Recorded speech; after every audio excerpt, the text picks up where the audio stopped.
Is Nigeria ready for a cashless economy? No. Are we going to be ready in the next few years? No. Do we need it? Yes. With the system, with everything going on right now, a lot of people are having it hard. A lot of people are suffering. The food, a lot of things are wrong. So, but I think that the government can use this opportunity in thinking how to key into it, learning a lesson, taking things from what is going on right now to think about how to put more money into technology, because cashless economy go hand in hand with technology. They work together. You cannot have one without the other. So, for example, what do we really need just to survive? We need food, and we also need transportation. Those are the two key things that we really need. That is really, really important, because we move from one place to another. Maybe we're going to work, we're going to places, we're going to different places. You have to leave your home every day. Then food. Food is something that we almost cannot live without. So if you have those two things and there's you're experiencing the situation cashless and you don't have cash at hand, then you can manage. But if you don't have these two things, especially the food, then there's a big problem. When you have to look at the transportation, if in the Western world, for example, when they have this cashless economy, which is it's not like they are totally cashless. It's just that the cash that is moving around the system is low. So there's no much cash. People pay with their card, bank card, and all those things. Unlike Nigeria, that almost 80% is paying with cash. It's always transactions, which makes things different.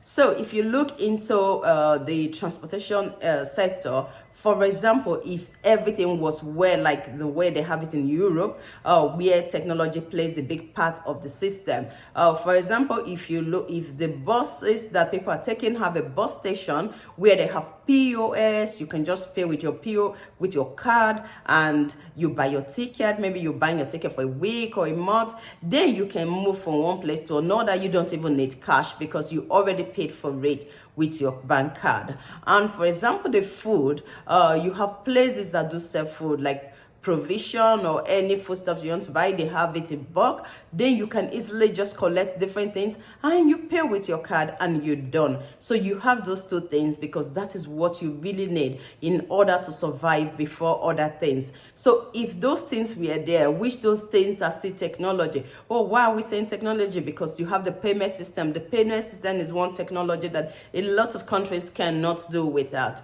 which we need in Africa in order to reduce a lot of to reduce corruption and so many other crime-related things that are going on. So with this, if the government can make a system where every small businesses can be able to, they can have POS in a cheaper way, not expensive. Because the reason why most people are running from this is that if you think about the commission they collect from inside, for example, somebody is paying you 500 and there has to be some money taken away from it for the just because somebody's using card to pay. And many people, Nigerians were good at putting one and one together and it becomes big, and we start to think about that and said, oh, this is too much to go out of the money. So if the government can make it really, really cheaper for every small businesses to have POS, where people just pay with their product, and business people can try to sell different products, especially when it's food items, try to have different things that people can put together and just pay with their card there. Then it will be really, really easy. Then the whole thing going on, the system now, people will not be shouting that much. With the high prices of gasoline, high prices of food, and still no cash, and the technology system is not that strong. So then it becomes a really big problem for people to manage and to survive. Like I will have to say that like businesses in Edo State, this can be opportunity for them to look into having a POS, and because we have to think about the benefit of cashless economy. It does help small businesses, especially due to small crime rounding those money cash things.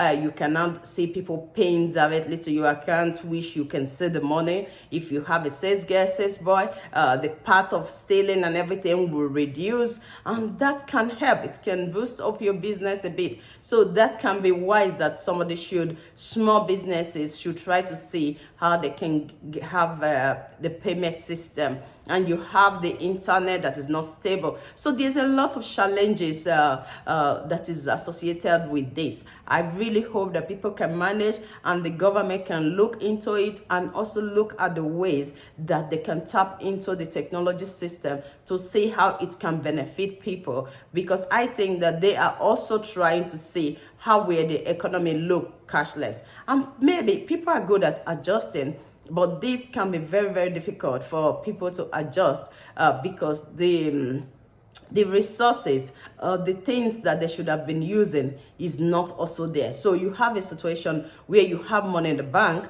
but you are not able to use it because the system is not ready. So I think small business, try to think about alternative, what you will do and how you can manage. It's really, really hard. Everybody's feeling the pain of this whole thing going on. It's not easy, especially with families that have not been able to feed. It's a very, very difficult time, and I hope and pray that Nigeria should survive it, and after the election, maybe things get settled. We really, really hope things get really settled soon, because people are really having it tough.